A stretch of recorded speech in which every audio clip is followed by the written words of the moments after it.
Nos vemos todas las veces a la semana. Este, bueno, escúchenme, sé que algunos se están conectando por YouTube, otros por acá, son 18:02. Vamos a empezar con la charla taller de Alberto, más que nada para respetar los horarios. ¿Qué querés? Sí, Perdón que te moleste. sí, por ahí silenciar micrófonos por las dudas para que lo podamos escuchar bien. Tiene una presentación en PowerPoint, entonces por ahí lo vamos a escuchar.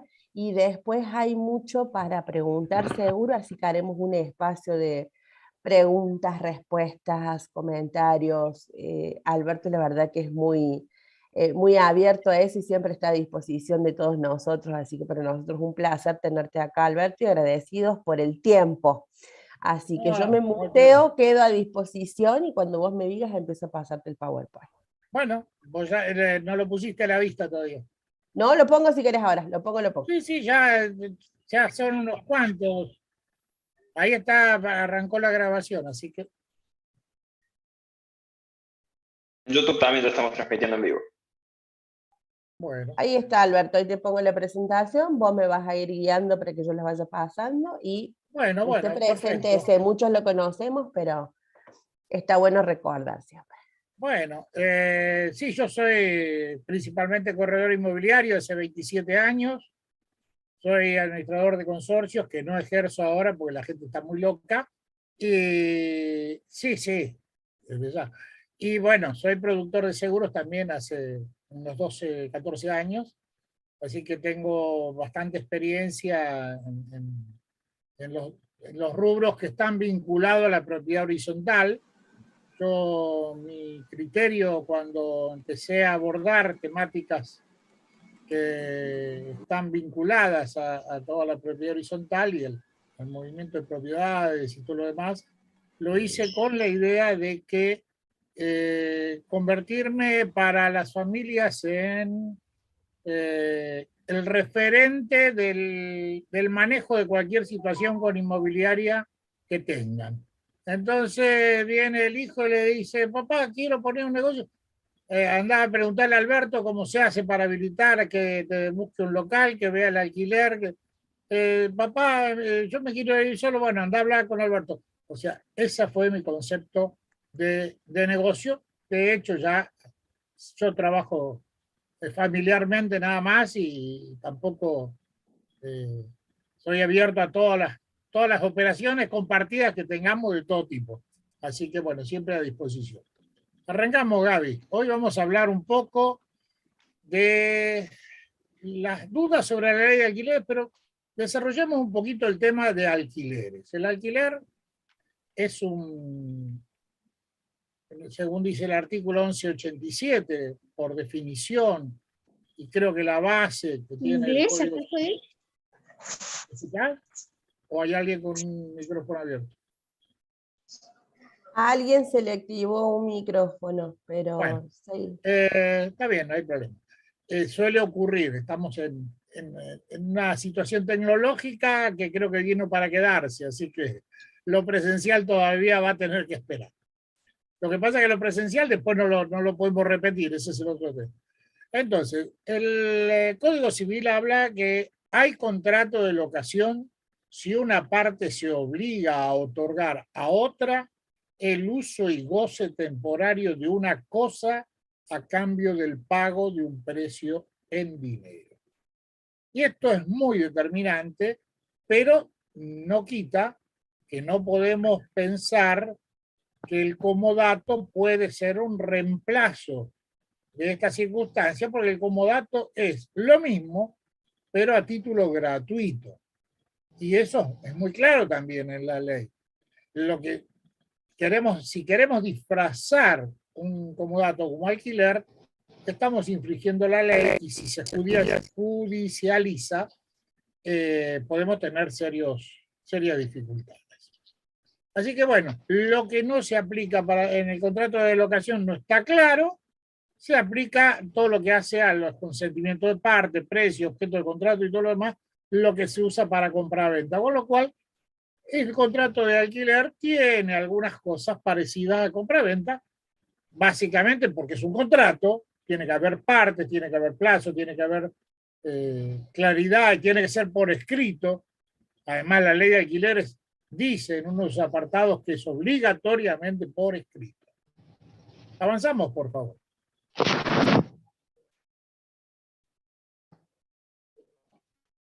Gaby.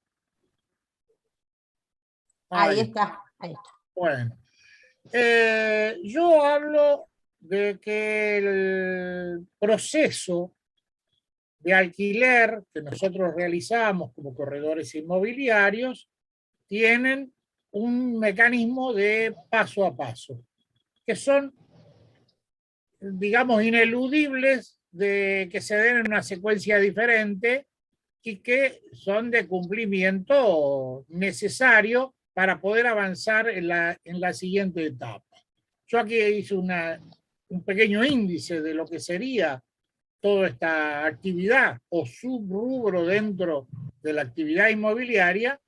Y bueno, nada mejor que empezar por el principio. Si no tenemos una propiedad para alquilar, no tenemos lo que llamamos mercadería para ofrecer, por lo tanto, el primer mecanismo es contactar a los locadores, de la forma que fuera. No nos olvidemos que nuestra actividad es una actividad todoterreno, para todo ambiente. Se puede hacer en el WhatsApp del colegio de los chicos, en el club de fútbol mientras miramos a los pibes tratar de ser Maradona, lo podemos ver en un velorio de un pariente o puede ser lo que sea. Nosotros tenemos que estar dispuestos y atentos a todas las circunstancias que nos permita acceder a propietarios que tienen interés de alquiler para ofrecer nuestro servicio, por lo menos entregar una tarjeta que debe ser lo mínimo que tenemos que tener hoy día. No nos confiemos tanto en el contacto del WhatsApp, la tarjeta queda física y en el bolsillo del interesado. Una vez que establecemos ese contacto, tenemos que ver la propiedad. Esto no hay forma de desconocer qué es lo que vamos a ofrecer si no lo visitamos. Aparte porque hay una cantidad de aspectos que tenemos que tener en cuenta. O sea, no sirve pensar esto de tasar por teléfono. ¿A cuánto está el metro cuadrado? No existe. Eso es, yo digo, una mala actitud profesional. Dice que los médicos dicen que consulta de pasillo hace mal al paciente y al bolsillo. Y si nosotros no mostramos nuestra profesionalidad y nuestro profesionalismo para atender, para evaluar cada uno de los pasos que tenemos que realizar para una determinada operación, estamos perdiendo plata. A futuro vamos a perder más porque nos vamos a ganar una mala fama que no hace falta que nos la agreguen mucho. En la televisión, desgraciadamente, hay muchos ejemplos de todo eso. Y bueno, necesitamos ir a la propiedad. Bueno, lo que significa la visita a la propiedad con todo lo consiguiente. Luego tenemos que hacer una tasación del valor locativo. Existen dos mecanismos que podemos plantearnos para la tasación del valor locativo, que ahora lo vamos a desarrollar un poquito más en detalle. Necesitamos tener una autorización para realizar esa gestión de alquilar.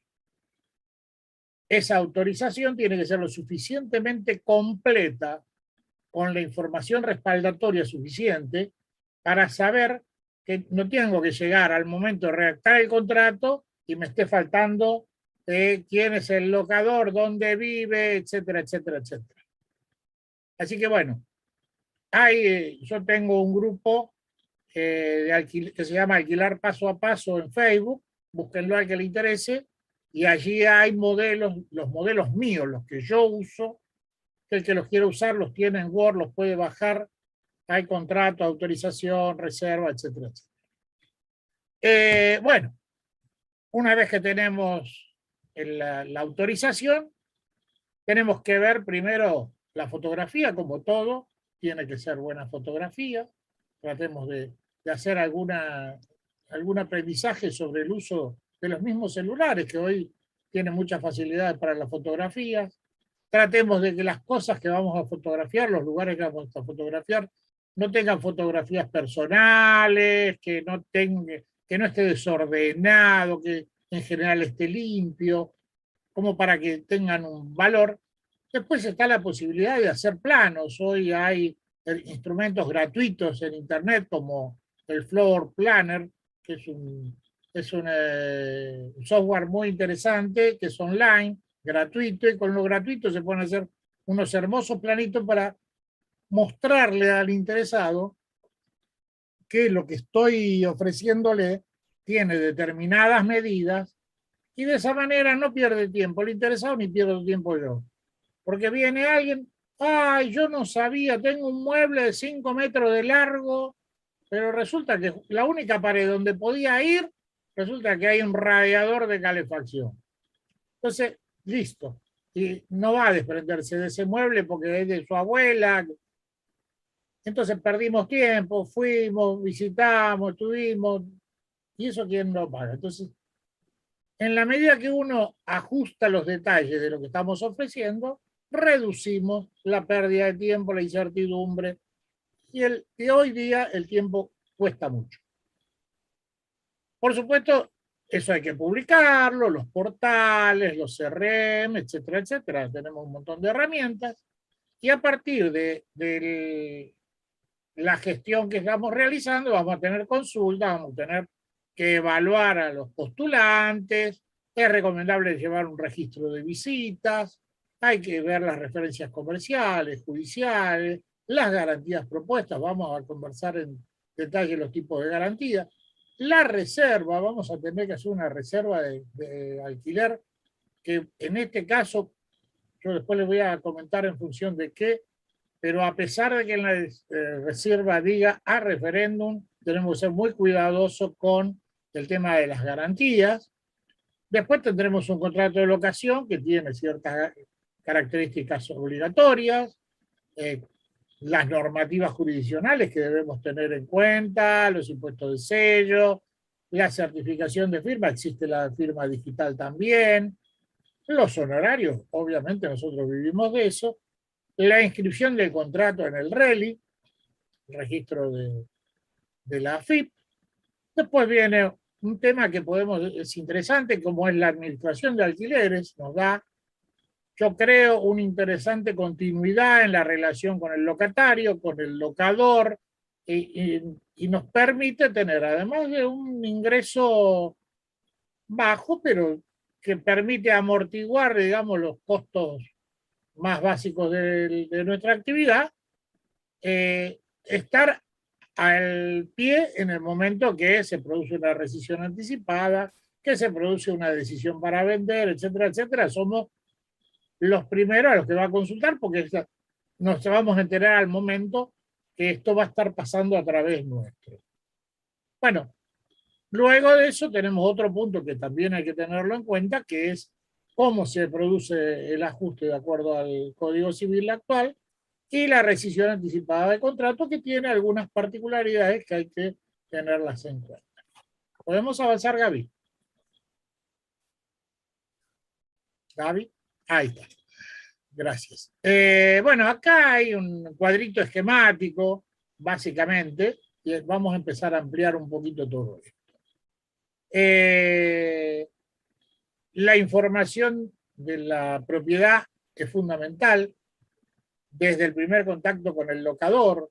Nosotros, acá en Capital, por ejemplo, a veces una cosa que no tenemos en cuenta, ¿y cuántas unidades dan por piso? Uy, me olvidé. Bueno, al entrar al edificio, lo primero que hago es sacarle una foto al portero eléctrico. Mejor detalle de las unidades del edificio, ese es imposible. Al margen de que complementariamente es muy interesante contar con un ejemplar de las expensas, porque de ahí también van a surgir los datos de quién es el administrador del consorcio, en qué cuenta se depositan las expensas y todo lo demás que en mi criterio debe ir en el contrato de alquiler para que no quepa ninguna duda. Básicamente es necesario ir a ver la propiedad porque necesitamos contar con aspectos relevantes de la zona donde está ubicado. Por más que veamos en el Google Maps y eso, es importante si en la manzana de atrás, que no nos dimos cuenta, hay una escuela y tiene cada 45 minutos un timbre que prende, que apaga, y 450 chicos en un recreo metiendo bullo. Y eso lo tenemos que tener en cuenta, porque hay gente que durante el día no está, eso no le molesta. Pero si es una persona que trabaja de noche y duerme de día, ¿cómo hace con todo ese bullicio? Y eso además le baja el valor de la propiedad que estamos tomando. Así que bueno, es muy importante tener en cuenta la visita a la zona para saber, darse la vuelta a manzana, ver si hay qué otras cosas, qué otras potenciales situaciones que mejoran en cuanto a seguridad. Por ahí está al lado, a media cuadra una comisaría, qué sé yo, hay cuestiones, está cerca del subte, tiene otros elementos que aportan valor a esa propiedad.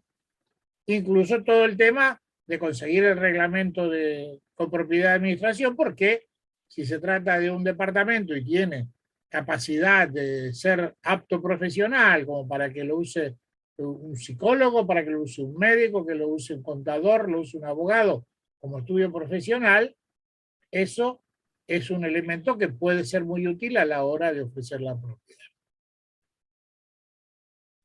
En el tema tasación, primera aclaración. En mi caso en particular, yo no doy la tasación en viva voz en el momento de la visita. Por más que me la quieran sacar con un tirabuzón. ¿Por qué? Primero porque una cuestión profesional me indica que debo realizar las comparativas y las cuestiones necesarias para que esa tasación sea seria, sea responsable y tenga la carga de elementos que corresponde que tenga. Entonces, el primer punto es eso. Pero a veces hay gente muy insistente, ¿ves? Yo les recomiendo que usen la técnica del socio imaginario. ¿Cómo no me puede dar la tasación? No, ¿sabe qué pasa? Yo tengo un socio a quien le tengo que rendir cuenta, con quien tengo que consultar lo que estoy haciendo. No es que así nomás, tampoco tengo todos los elementos, así que usted espere, mañana yo le voy a hacer llegar un informecito con los valores de tasación. Igual para eso y saber exactamente cómo es el estado de su alquiler, voy a necesitar alguna información más, porque en este momento tiene una influencia muy importante en el valor locativo el último ovoide que tiene el cuadro, que es toda la situación fiscal del propietario, porque va a tener una influencia toda esa situación, porque hoy día no podemos hacer una cuenta así nomás, porque el de al lado tiene este precio, el otro tiene... No, tenemos dos formas de poder tasar. Una es saber cuál es el valor, hipotéticamente tenemos alguna idea, si no buscamos por algún otro mecanismo de los que ya estuvieron hablando a las 10 de la mañana, para tasar, donde hoy estamos hablando, y están los diarios, en los portales, en las publicaciones que todos tenemos, se habla de un 2,5% anual en dólares, que es la renta de una propiedad. Si yo tengo para alquilar un departamento que vale $50.000, es una cuentita fácil. Tac, tac, tac. Divido los $50.000, le calculo el 2,5%, a eso lo divido por 12 y me va a dar $200 por mes, $220 por mes. Lo pongo y me va a dar 40.000 pesos. Todo eso está bárbaro. Pero es un mecanismo que a los efectos de un valor tenemos una idea. Pero tenemos varios ingredientes que debemos de tener en cuenta porque en este momento se han tornado importantes. Estamos hablando siempre de lo que debe ser. Después, si el locador no factura, quiere que le paguen en efectivo, esto y lo otro, si le pagan en efectivo yo no me meto. olvídense, busquen otro inmobiliario. No ando con plata encima, ni voy a cobrar en mi oficina, ni cosas por el estilo. Es lo peor que pueden hacer porque no hay seguro que les cubra si los roban. Por el otro lado, el tema impositivo no me incumbe. Ahora, si yo quiero hacer bien una tasación de valor locativo, tengo que considerar en ese valor básico que puedo considerar de esa propiedad, ¿cuánto le va a quedar al propietario? Que ahí es donde se va a ver el verdadero precio que puedo poner en la oferta, o si en una comparativa de otras unidades parecidas, tengo que manejarme en un rango por ahí un poco menor, y entonces esa propiedad no tendrá un rendimiento de 2,5, tendrá un 2,3 de rendimiento o un 2. ¿Por qué? Tenemos que incluir, en muchas provincias existe, aún para vivienda, impuesto de sellos. De acuerdo a cada jurisdicción. Acá en Capital, los impuestos de sellos para alquileres de vivienda no rigen. En provincia de Buenos Aires sí, con un valor mínimo. Sobre eso pagan. Tenemos que ver que los impuestos a la propiedad ahora son a cargo del propietario. Entonces, los impuestos inmobiliarios, como más o menos se los denomina en todos lados, provincia de Buenos Aires se llama inmobiliario, acá en Capital está dentro de lo que llamamos ABL, pero realmente eso contiene dos conceptos, uno que es alumbrado, barrio, limpieza, que son servicios, y otro que es la contribución territorial, que en definitiva eso es un impuesto, y en otras jurisdicciones viene de diferentes maneras. En mi opinión, eso forma parte de los elementos que van a detraer el efectivo resultado de ese alquiler. Entonces yo tengo que ir poniendo, tenía una base de precio, bueno, listo, esta propiedad, ¿cuánto paga de inmobiliario? 500 pesos, listo, ponemos 500 pesos. Expensas extraordinarias. Están en este momento, si es un PH, estamos hablando propiedad horizontal, ¿no? ¿Hay alguna cuestión de despensa extraordinaria que esté vigente al momento que el propietario ingrese, etcétera, etcétera? Porque hay que tener en cuenta que esas despensas extraordinarias las tiene que pagar el propietario, indubitablemente. Existen variantes, pero bueno, en otro momento, con una charla más extensa, la puntualizaremos. Acá hay otro ingrediente importante, la situación fiscal del locador. No, tranquila. Y el propietario es Tiempo. una persona que no tiene, digamos, una inscripción, supongamos un jubilado, puede hacer una inscripción como monotributista y cada punto de venta del monotributo le permitirá tener la facturación de una propiedad. En monotributo, en ese sentido, si es un jubilado, tiene un monotributo menor porque no paga jubilación. Así que calculamos que serán 2.000 pesos por mes aproximadamente que va a pagar, pero eso tiene que tenerlo en cuenta porque no le va a... No, eso lo va a tener que pagar para poder facturar. En algunas jurisdicciones también está el tema de ingresos brutos. Acá en Capital Federal había una exención hasta alquileres de 30.000 pesos y bueno, todo lo que sean alquileres mayor a eso paga ingreso bruto, que es una tasa del 5%. Entonces, son elementos que se van agregando y que de última tienen una incidencia a lo que le va a quedar de bolsillo al propietario.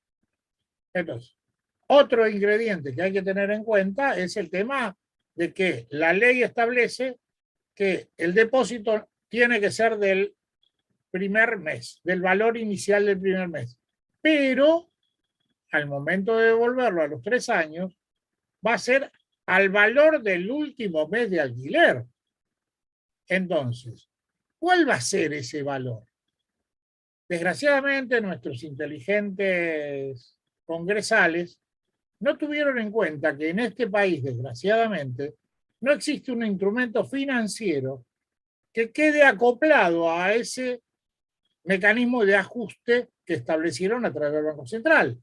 Ni siquiera se les ocurrió decir, bueno, establezcamos un plazo fijo a 3 años con la misma tasa del índice de ajuste de los alquileres, cosa que el propietario tenga una cobertura de esa diferencia. Porque si yo pienso que hoy un plazo fijo me da el 40 y algo %, pero la inflación es un 60%, estoy perdiendo cada año un porcentaje. Acá tendré que hacerme un pequeño Excel, calcular el valor que está depreciándose partiendo de que esa diferencia de inflación existe, porque en definitiva, al final del contrato eso se va a ver reflejado en que voy a tener una pérdida financiera, por más que no me guste.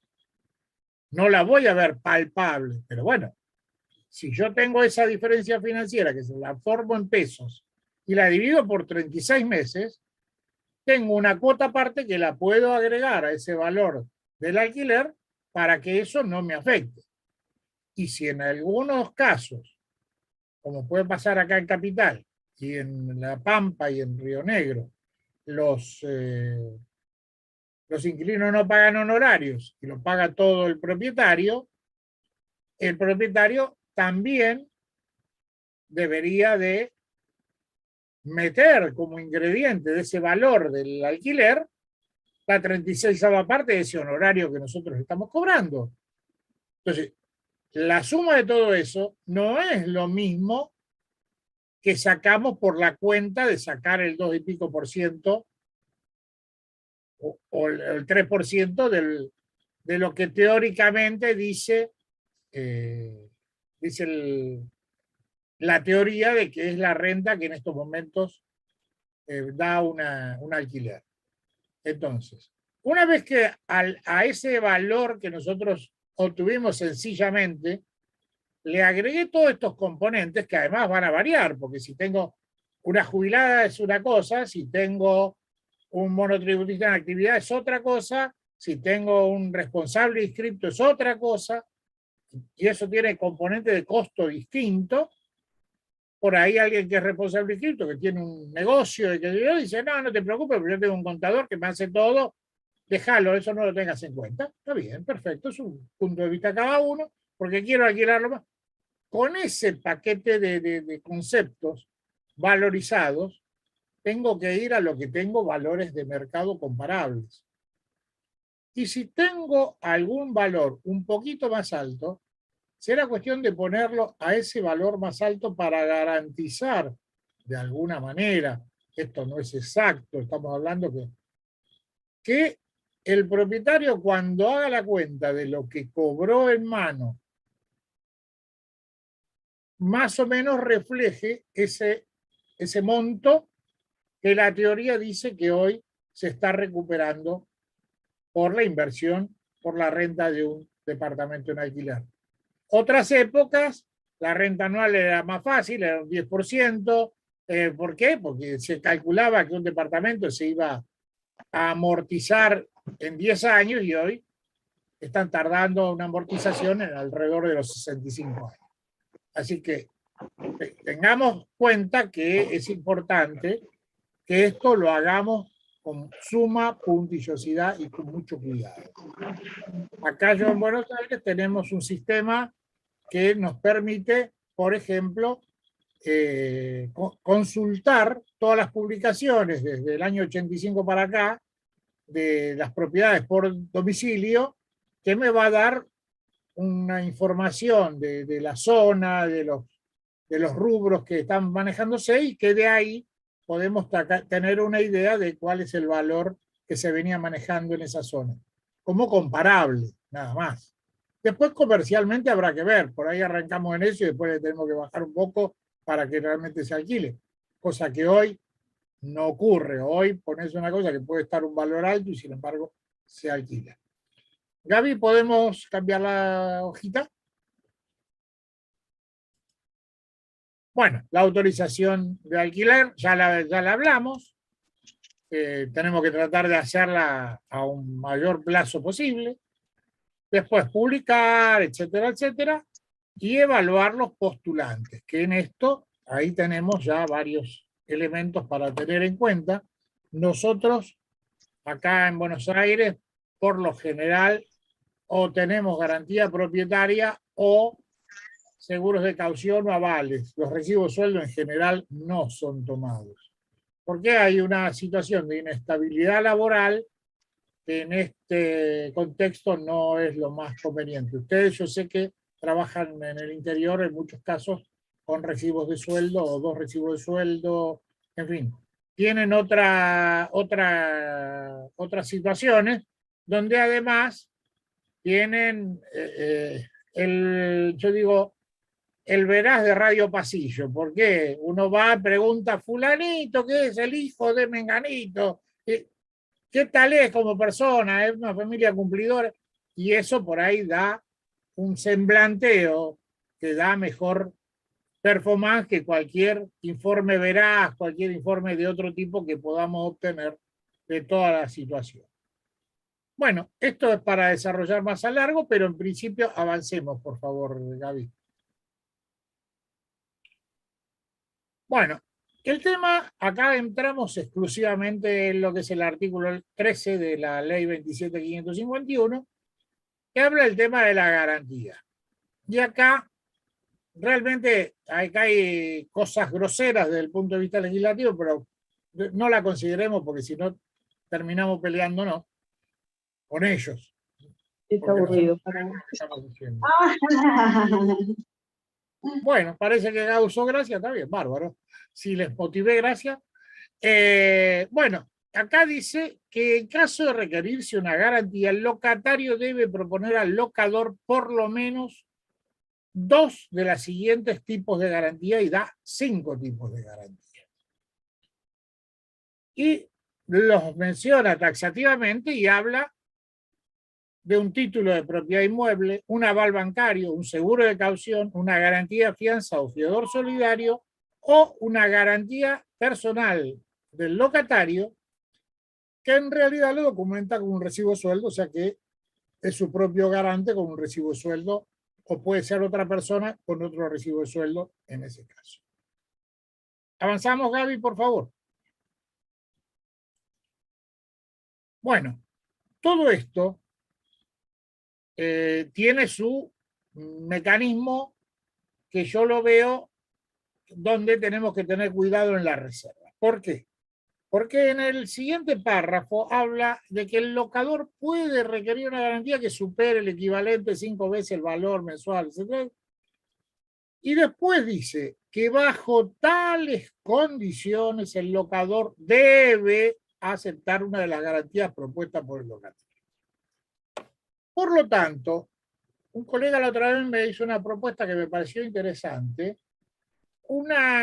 Hizo un formulario de contacto donde le requiere todos los elementos que después usamos para evaluar, que reúne documentalmente todo lo que sería una reserva, sin ponerlo en un papel y sin firmar en un papel, para no tener el compromiso de que asumida la reserva pueden llegar a obligarnos a esta parte, que me parece que es la atrocidad más grande o de las más grandes que tiene esta ley, porque si no, no rige la voluntad de las partes. El propietario tiene obligación. Esto es un desastre legislativo, pero es lo que tenemos y tenemos que cuidarnos en no caer en las trampas, porque después el culpable es la inmobiliaria, el corredor inmobiliario, quien intermedió en esa operación, y nos vamos a ver de figurita, sobre todo porque tenemos, además, si se judicializa, no muy buena fama en la justicia. Yo siempre digo graciosamente que después de los asesinos serial de niños, vienen los administradores de consorcio, los vendedores de auto usado y los corredores inmobiliarios. Y les recuerdo un hecho. Allá por los años 90, en la época del señor Patilludo, se le dio pasaporte a la esposa de Escobar Gaviria, les debe sonar, y a su hijo, y estuvieron por Mar del Plata comprando propiedades. Cuando eso se le dio la luz, esta gente voló, y quien fue preso como por 4 años de nuestro benemérito colega de Mar del Plata, porque no había notificado que esta gente estaba haciendo lavado de dinero.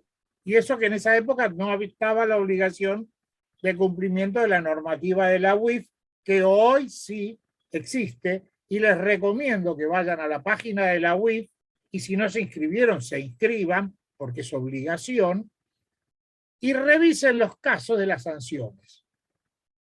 Por cada instrumentación de una operación que puede resultar sospechosa, son 100.000 pesos de multa.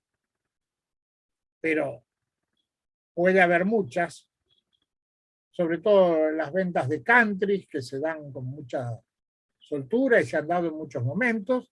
Hace poquito, ayer me comentaba un colega de San Isidro, que a un colega que vendió muchas propiedades en la zona de Nordelta, 8 millones de pesos de multa, sin considerar que puede tener otras consecuencias.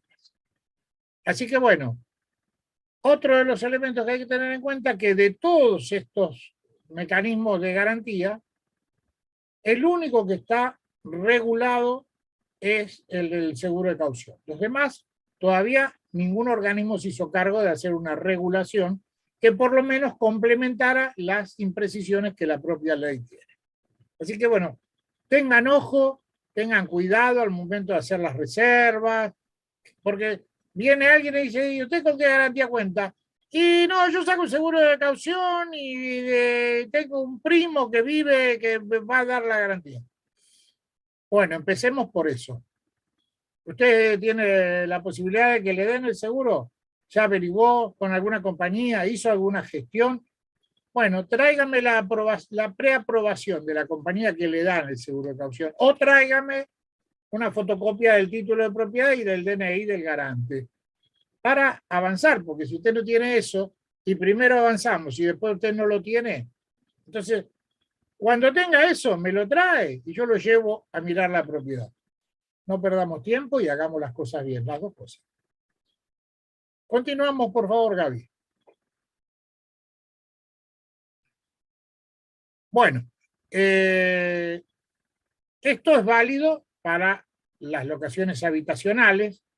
En el resto de los aspectos es como un acuerdo de las partes, así que se puede resolver de la forma que consideremos más cómodo y más conveniente.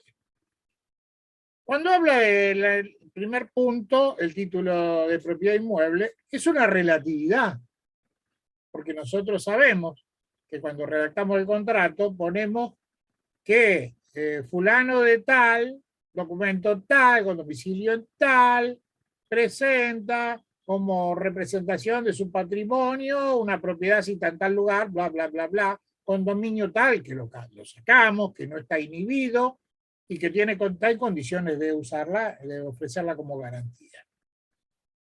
Bien, pero hay lugares y hay provincias, por ejemplo, que tienen una graciosa ley, donde los legisladores provinciales, en este caso, consideran que los que son propietarios de la provincia son, a pesar de ser sus votantes, son medio tontos, y entonces son tan tontos que le dan la garantía a la gente, y entonces pierden la propiedad porque le dan la garantía a la gente. Entonces ellos, que los cuidan tanto, hicieron una ley de inembargabilidad. Con el detalle que, por ejemplo, lo que nos da a nosotros muy comúnmente acá, una familia que vive en Adrogué, que tiene una hermosa casa, auto y todo lo demás, manda al hijo a vivir a Capital mientras hace su carrera de abogacía o su carrera de medicina o lo que fuere. Pero la propiedad no la puede usar como garantía de ese alquiler. ¿Por qué? ¿Y por qué es inembargable?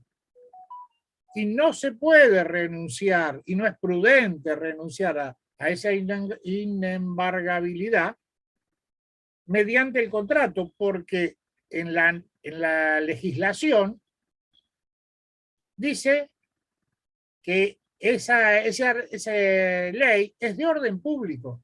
Entonces, lo que es de orden público, como les voy a mencionar un poquito después, verán que no se puede arreglar ni cambiar mediante un acuerdo de partes con un contrato. Por lo tanto, salvo que esa persona que sale de aval tenga otro inmueble, que lo tenga alquilado, otro inmueble, un local, otro inmueble, una vivienda de veraneo, lo que sea, la posibilidad que sea garante. Si es vivienda familiar, no la puede usar. Eso ocurre en varias provincias, que yo sepa, Chaco, varias provincias que tienen este tipo de leyes, que en definitiva hacen que muchas propiedades no puedan servir para poder ser garantía. Entonces, hay que ser cuidadosos, conocer la legislación de cada jurisdicción, sobre todo en este aspecto. Y por el otro lado, lo que nosotros ponemos es que el señor que ofrece esa garantía, además, es aval con todos sus bienes. Porque de alguna manera, en caso que pudiera hacerlo con un título de propiedad, no está afectando esa propiedad, porque al salir de garantía, desgraciadamente, esa situación no queda registrado en el registro de la propiedad. Entonces, no hay forma de saber si ese señor, esa propiedad, la verdad que estaba vendiendo garantías y resulta que dentro de 6 meses la vendieron, desapareció y no tiene ninguna garantía. O sea, es todo un tema lo de las garantías propietarias. Así que a tener cuidado, mirar bien todo, revisar bien todo, evaluar todo, pedir los informes. Entonces, bueno, es parte de nuestra actividad profesional ser muy cuidadoso con todo eso. ¿Podemos continuar? Bueno, acá habla de aval bancario. El aval bancario es un instrumento que los bancos utilizan, pero tiene una limitación en este momento.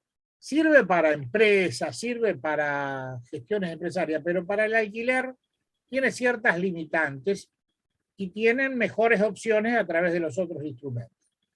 El aval bancario en general obliga a la bancarización de las dos partes, porque al banco, incluso la forma de cobro del costo del aval bancario, para el banco es muy sencillo.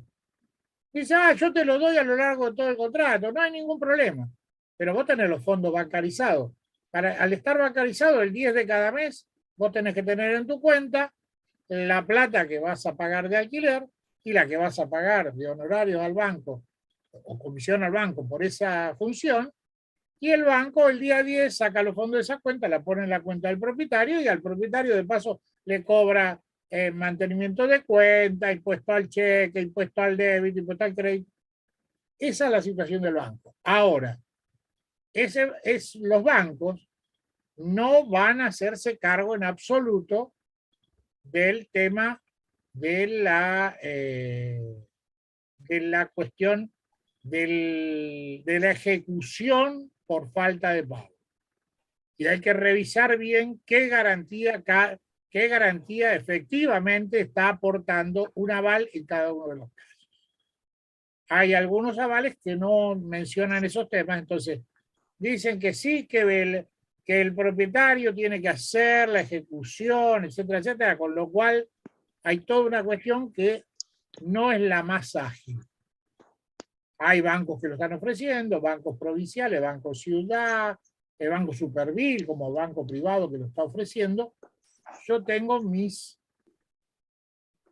cuidados, me gusta leerlo bien en el momento que lo vamos a instrumentar a ver qué es lo que cubre. El seguro de caución, nos vamos a extender un poquito en esto, porque además soy productor de seguro y puedo darles una información adecuada.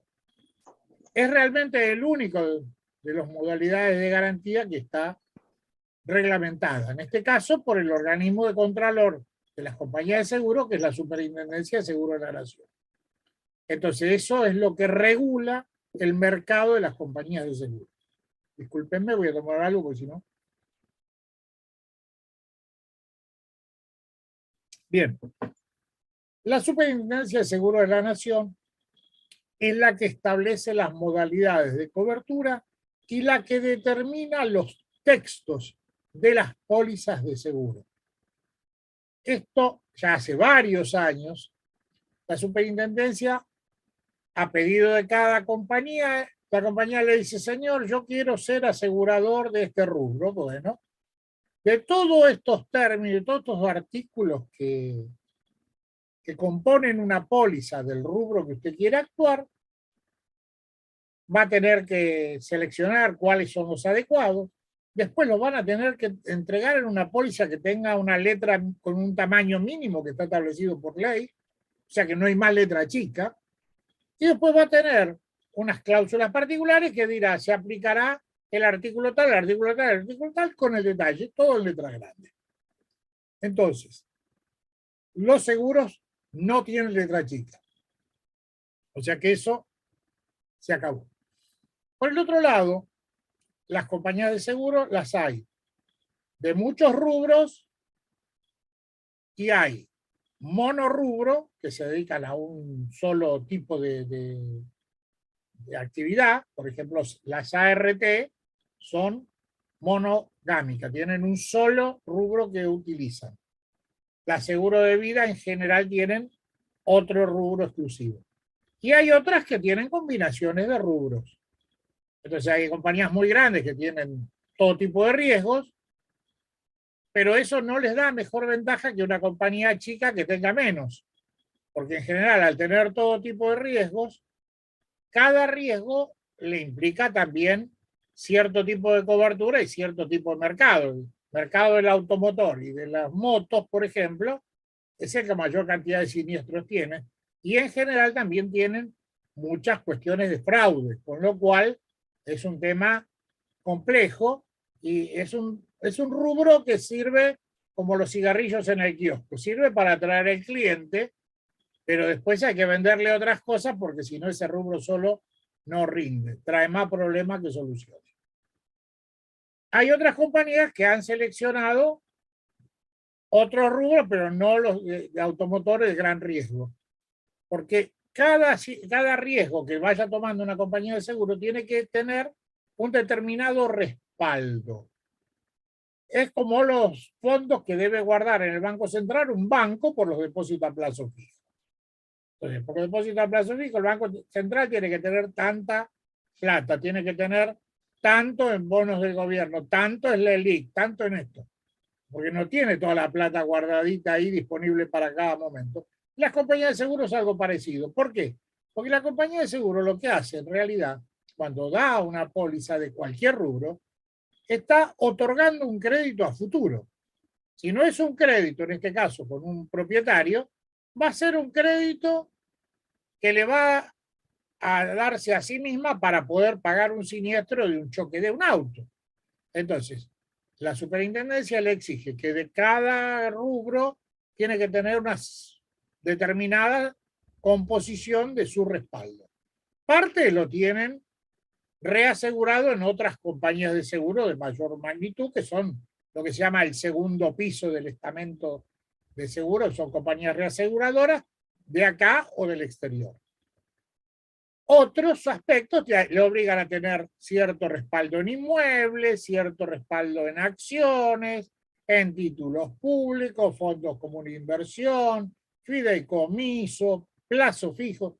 Entonces tiene un abanico de respaldo que nos hace quedarnos tranquilos que a futuro no voy a tener riesgo si se produce el siniestro que está asegurado. Entonces, la compañía de seguro y todo lo que es compañía de seguro tiene que tener un nombre seguido de compañía de seguro, sociedad anónima o lo que sea, pero compañía de seguro. Los únicos que pueden usar el nombre de compañía de seguro son las compañías de seguro. Así que los seguros de caución solo pueden ser emitidos por las compañías de seguro. ¿Puedes cambiarme, Gaby? Bueno, los seguros de caución es un seguro que es aplicable a viviendas, casas particulares, departamentos, oficinas, depósitos, galpones, todo lo que sea inmueble en locación sujeto a un contrato de locación que se rige por las leyes que establece el Código Civil y la 27550. Una póliza de seguro es un contrato que otorga una empresa de seguro y que funciona como garantía para cubrir los siniestros que eventualmente se puedan producir. En este caso, en general, y la mayoría de las compañías lo hacen, cada una también dependiendo de su política comercial. Existen compañías que solo dan seguros de caución para alquiler a empresas y a empresas que trabajan con ellos.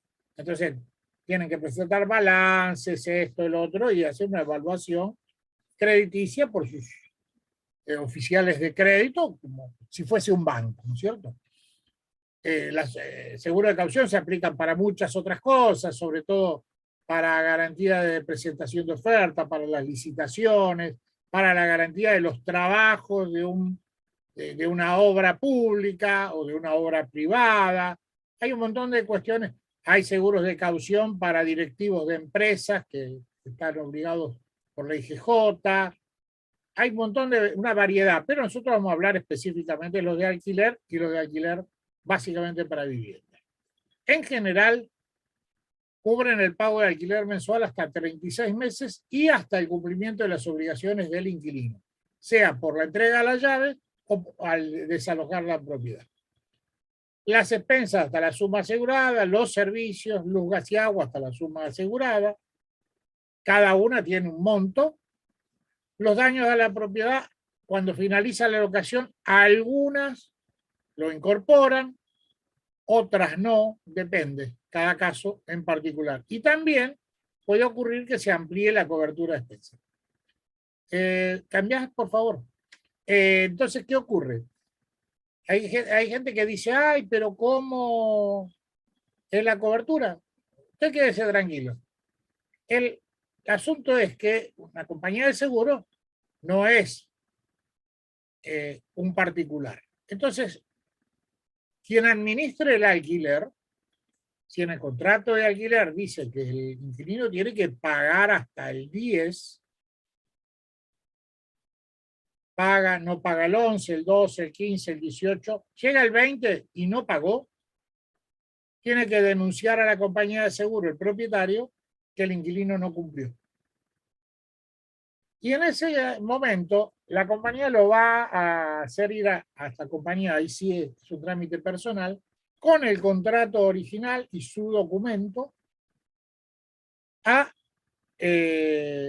subrogar, ahora que se habla tanto de subrogación de vientre y tanto bla bla, esto también es un caso de subrogación, donde la persona o la empresa que es propietaria, que es el locador, vamos a hablar con precisión también nosotros, que es el locador en el contrato de alquiler, subroga sus derechos hacia la compañía de seguro. La compañía de seguro, en base a eso, pone sus abogados que actúan al momento tratando de resolver el incumplimiento. A veces se resuelve el incumplimiento y no se avanza, y a veces los abogados tienen que ya avanzar con cuestiones legales para resolver la situación. Puede haber hasta situaciones, me ha pasado con un caso que había tenido imposibilidad porque le habían bloqueado la FIP una cuenta y no tenía. Entonces, bueno, se hizo un impasse, la compañía de seguro hizo un plan de financiación, etcétera, etcétera. Pero en el interín, el día 10, si a fin de mes no resolvieron eso, el día 10 de ese mes siguiente, ya el propietario estaba cobrando ese alquiler. Y de ahí, sucesivamente, todos los días de cada mes, en su CBU iba a recibir el pago de ese alquiler. Hasta el momento que le avisaran que se desocupó la propiedad, que sacaron el juicio, que hicieron un arreglo para que se fuera. Ellos se ocupan. O sea que la facultad de ejecución la tiene la compañía de seguro y quien se hace cargo. Entonces, bueno, eso es lo que tiene de interesante porque alguien que no está en tema, qué sé yo, a veces puede decir, no, pero doña Rosa se me enfermó el nene, entonces le voy a demorar el pago.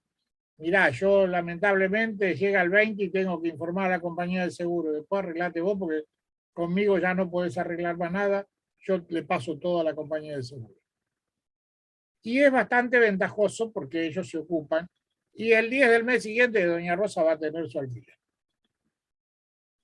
Así que el mecanismo es sencillo, pero hay que tener en cuenta que hay que ser estricto con el tema de los plazos, sea que nosotros administremos la locación o lo haga un particular. Pero siempre hay que aclararle cuando es con una compañía de seguro que el mecanismo es este. Si me viene a la compañía de seguro 3 meses después, lo que pasó, pasó, al piste perdiste, y ellos toman desde ahí el problema. Lo que vos le dijiste que esperabas, problema tuyo. Entonces, bueno, lo recalco porque esa es la mecánica, esa es la forma. Básicamente, para que les den un seguro de caución a cualquier persona de las que nosotros tratamos, hace falta una antigüedad mínima de 1 año, un documento de identidad nacional. En el caso de extranjero tiene que ser documento de residencia permanente, aunque también hay, y después en otro momento lo comentaremos, tendremos que hacer algo más extenso, la posibilidad de garantizar seguros temporarios o a extranjeros. Pero bueno, después veremos cómo se hace. Hoy no llegamos a hacer todo eso. Y quienes pidan ese seguro tienen que tener recibos de sueldo neto por un mínimo aproximado de 3 veces el alquiler más las expensas. O sea que si tiene un alquiler de 30.000 pesos más 5.000 de expensas, tiene que tener ingresos netos de bolsillo 105.000 pesos. Si no alcanza con el de una sola persona, puede ser esa persona con su pareja, su novio, su amigo, su hermano, su amante o quien fuera, o puede ser un amigo o lo que sea. No hay cuestión. Sí hay que tener en cuenta que por lo general las compañías de seguro plantean que quienes son beneficiarios del seguro de caución deben ser los locatarios en el contrato de alquiler. Y ahí deberemos ser cuidadosos porque tenemos que agregar otra cláusula que los locatarios manifiestan que en la propiedad locada la habitarán fulano, mengano, sutano y perengano, aunque sean menores de edad. Los mayores yo recomiendo que firmen el contrato de alquiler también para notificarse de la existencia del contrato y las condiciones del mismo. ¿Está?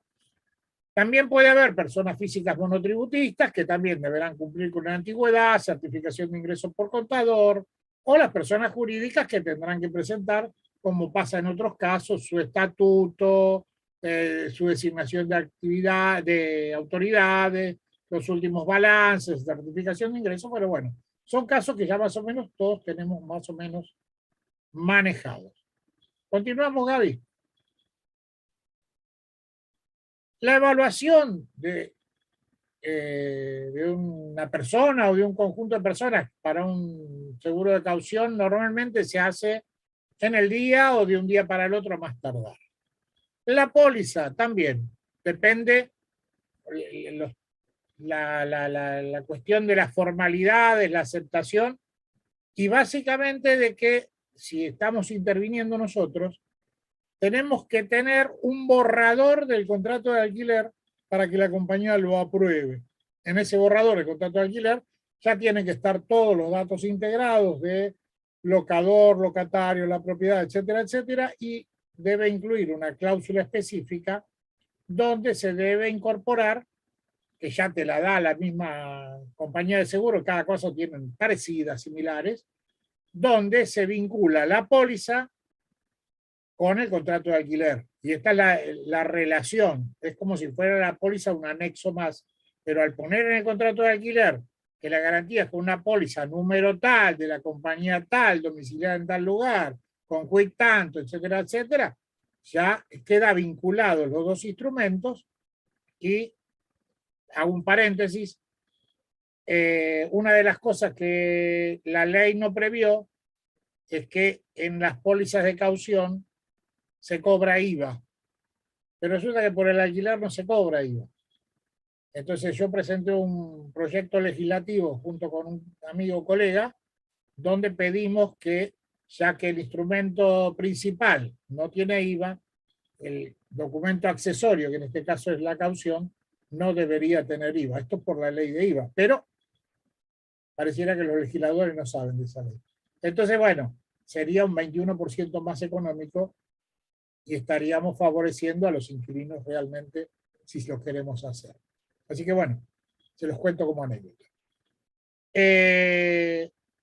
No es necesario, las pólizas que existen hoy día se emiten digitalmente, con firmas digitales, así que se mandan por mail, se tramitan por mail, y con la instrumentación por mail lo único que tenemos que hacer es ver que las personas y los números estén bien, incorporar en el contrato, que ya teníamos preparado ese número de póliza que previamente el inquilino abonó, y ya podemos firmar en cualquier día, cualquier horario, sin ningún problema. Por supuesto, los candidatos a inquilino deberán de firmar una solicitud de póliza, como cualquier otra póliza de seguro que existe en el mercado. Seguimos, Gaby. Alberto, por las dudas, ya tenemos más de una hora que vos habéis organizado tu tiempo. Cuando vos me digas, así empezamos con preguntas y respuestas, sí, ¿vale? sí. Cuando vos me des lo que. Vamos a terminar, por lo menos, redondear este tema porque es larguito.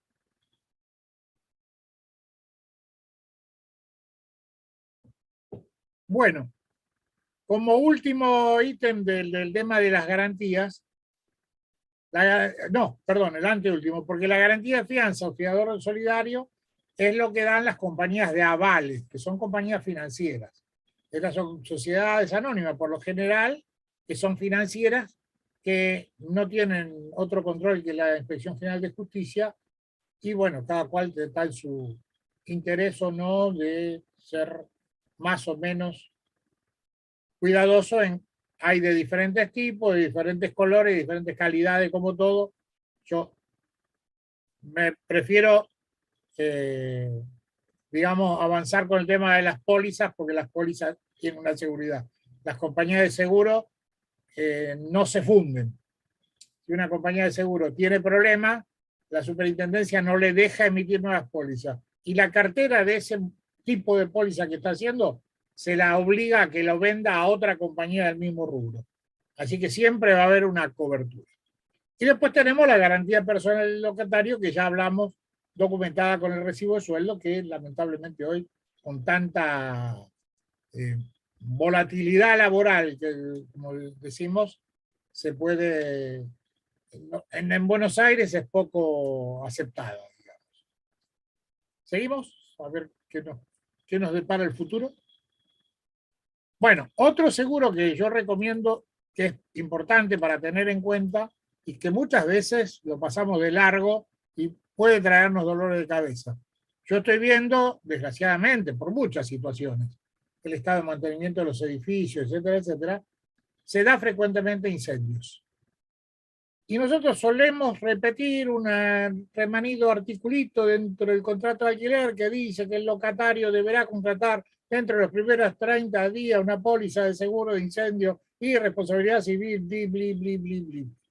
Pero la mayoría se olvida, sea que lo haga después la administración del propietario o la haga la inmobiliaria.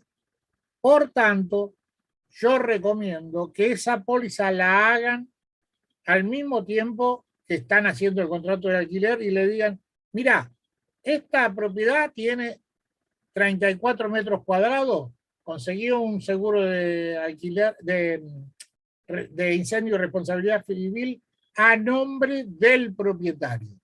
No, yo saco en el banco el seguro. No, el que vos sacás en el banco cubre tus cosas. Por eso hay que separar las cuestiones. En un inmueble, sobre todo los de propiedad horizontal, tenemos 3 tipos de seguros diferentes. Un seguro que es el seguro integral de consorcio, que cubre las cosas generales que son propiedad común del consorcio. Los palieres, los ascensores, la puerta de entrada, la sala de máquinas, etc. Hasta incluida la cara de la propiedad que da al hall donde está ubicada la propiedad. Pero adentro de la propiedad alquilada quedan un montón de otros elementos que siguen siendo propiedad del propietario, valga la redundancia. las paredes, los revestimientos, el cableado, si hay luminarias, si hay los aire acondicionado, que ahora se estila entregarlos con aire acondicionado, los muebles de cocina, los artefactos de cocina, los calefones, los muebles de baño, los artefactos de baño, todo ese tipo de elementos. De acuerdo al contrato, nosotros hacemos un inventario de lo que entregamos, pero de acuerdo además a lo que es la legislación, son propiedad del propietario. Y más si, llegado el caso, los departamentos están separados por tabiques de 15 centímetros, así que si yo tengo un problema de incendio en este lado, voy a causar daños al lindero. Así que bueno, todo ese tipo de cosas son propiedad del propietario. Entonces, ante cualquier situación, este seguro es un seguro muy económico, pero conviene que se lo hagamos sacar al momento de la firma del contrato, a nombre del propietario. Se llama seguro de incendio y responsabilidad civil lindero. Para que tengan una idea, es un seguro que puede valer entre 3.000 y 4.000 pesos para un departamentito de 2 ambientes al año, porque ese seguro es anual. Aunque hay algunas compañías que junto con el seguro de caución hacen un combo y lo hacen por 3 años. Pero no se olviden de esto, porque después nos agarramos la cabeza cuando hay un siniestro. Porque seguramente cuando llegue la situación, el inquilino va a decir: ¡ay, yo hice el contrato porque así me dijo que lo hiciera el de la inmobiliaria, ni siquiera el corredor inmobiliario! Ahí en ese momento somos los malos de la película. Y el propietario va a decir: ¡ah, yo hice lo que me dijo el de la inmobiliaria! Así que yo quiero que me repongan el departamento. No, pero el seguro no, yo no lo hice, a mí no me dijeron, no entendí. Entonces, cada día debemos ser más profesionales, ergo puntillosos, cuidadosos con la función que nos están dando. Si nosotros ponemos algo, una cláusula o algo, y después no la hacemos cumplir, es como si nos olvidamos, qué sé yo, en una cirugía, un pedazo de gasa dentro de la panza de un paciente. Tenemos que considerar ese tipo de situación. Entonces, es recomendable complementar con seguros de incendio para cobertura del propietario. Ah, pero no me dijeron cuando iba. Sí, pero es normal. Ahora, ¿vos querés proteger tus cosas? Sí, andá al banco, que todos te lo dan, que es el combinado familiar, te va a cubrir tu televisor, tu ropa, tus muebles, tu computadora, etc. Tu perro. Pero son 3 seguros distintos. El seguro de incendio de las partes comunes, el seguro de vivienda y responsabilidad civil del propietario y el seguro combinado familiar para tus cosas. Bueno, Gaby, si querés, dejamos por acá como para que después sigamos abundando. No, yo más que nada porque te habías programado en ese horario, lo habíamos programado, por digo, para eso. que haya tiempo para el debate también o para la No, consulta. perfecto. Tenemos mucho más. Sí, sí, sé que hay mucho más. Si querés, adelantemos hasta la parte de las preguntas, porque hay 3 o 4 que yo puse, Bien, ahí me fijo. que ya las puse con contestación, porque son las que en general suelen darse. Así ya abordamos esa, porque de las charlas anteriores vengo recopilando las repetidas, digamos. Ahí te lo comparto, Alberto. Bueno, perfecto. Bueno, esto tiene varios, yo recogí de otras charlas que he ido dando, y bueno, me surgen cuestiones que creo que son importantes tener en cuenta. Una básica, fundamental, por favor, no cometan este error, por más que les pongan un revólver en la cabeza. Si viene un propietario te dice: bueno, yo te lo doy, pero quiero $2.000 por mes, bla, bla, bla, bla. Sí, pero tiene que ser en pesos. Porque los dólares, estimados amigos, ya sea dólar o cualquier otra moneda extranjera, desde la modificación del Código Civil del año 2015, son una cosa. Una cosa. Entonces no tienen valor cancelatorio. Entonces, puede ser cualquier mecanismo el que permita después, a través de la vía judicial, que termine resolviéndose la situación ante cualquier complicación.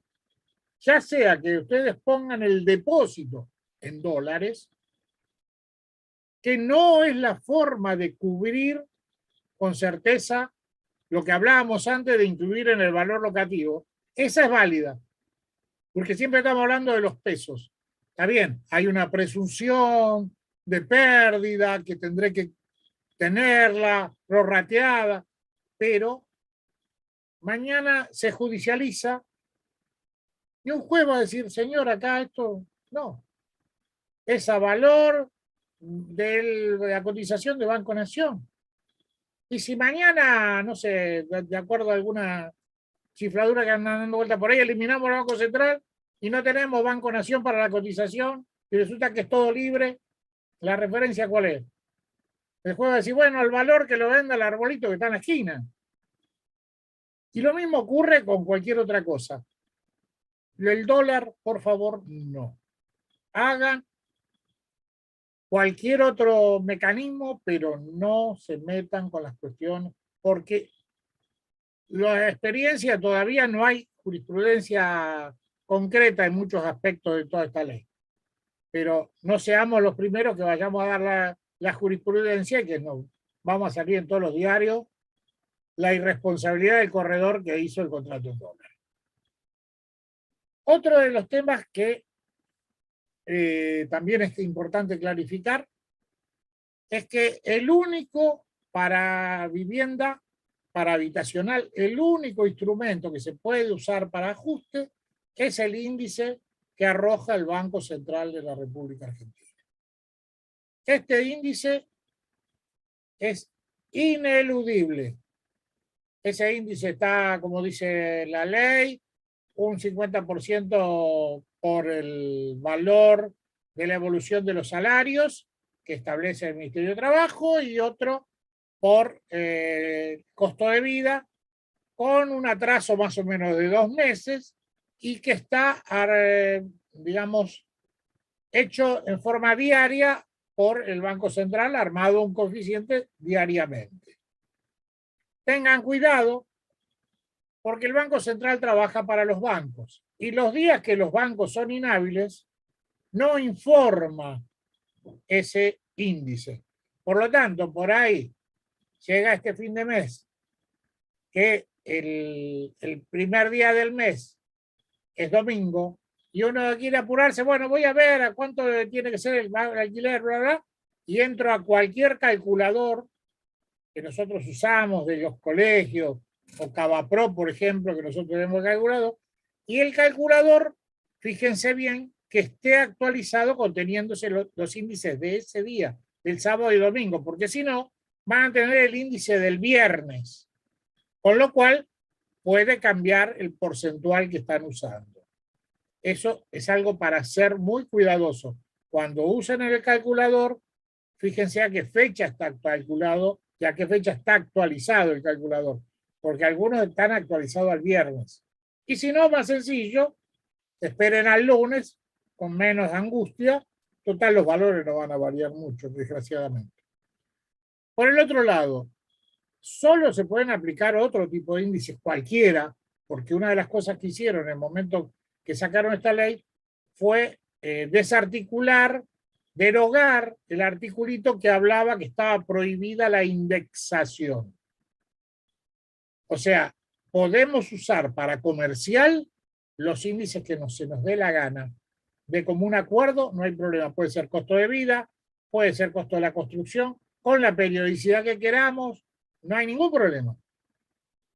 Con valores de mercadería, con esto, lo otro, pero para comercial. Para vivienda, estrictamente el valor que establece el Banco Central. No se pueden realizar ajustes por otro periodo que no sea el anual, consecuentemente, así que no hay excusa para esto. No se pueden hacer instrumentaciones por separado, mediante documentos, ni nada por el estilo, porque la misma ley dice que cualquier otra cosa es inválida, así que atenerse estrictamente a la ley. Y como la ley tiene estos periodos anuales, yo vuelvo al principio donde recomendaba que hagamos una buena evaluación del valor locativo. Si nosotros tenemos una buena evaluación del valor locativo, a lo largo de estos ajustes, que son saltos en el tiempo, va a estar más cubierto el propietario en cuanto a la reserva de su locación. Avanzamos, Gaby, por favor. Prórroga. Maldita palabreja, diría el gallego. Que se había ido a operar de amígdalas, pero bueno, le porfió al cirujano. Todo un chiste viejo que todos conocemos. La prórroga, como concepto, y además dicho por el diccionario de la Real Academia Española, es solamente la ampliación de un plazo.